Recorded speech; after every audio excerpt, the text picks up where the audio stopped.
Sir, ആദ്യം തന്നെ May 4 result വരുമ്പോൾ കേരളം ആരുടെ കൂടെ ആയിരിക്കുമെന്നാണ് താങ്കൾ വിലയിരുത്തുന്നത്?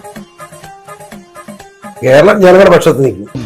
മണ്ടത്തരം പറയല്ലേന്ന് പറയുന്നില്ല, അതല്ലേ പറയൂ. എന്റെ പൊന്നു ദൈവമേ, കേരളം ജനങ്ങളുടെ പക്ഷത്ത് നിൽക്കുമെന്നോ? സാർ ഓക്കെ അല്ലേ?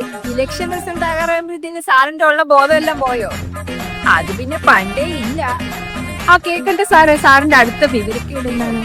LDF-ന് ഒരു 60 സീറ്റ് കിട്ടും, UDF-ന് ഒരു 65 സീറ്റ് കിട്ടും.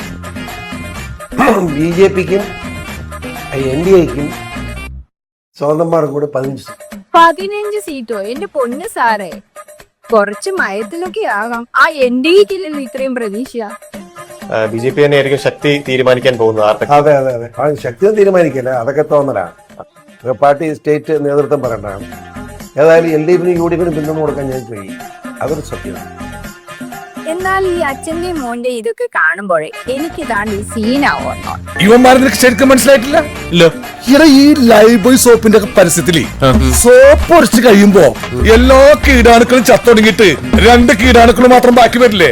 ആ 2 കീടാണുക്കളാണ് ഇരിക്കുന്ന രണ്ടും, ഡിങ്കും മിങ്കും.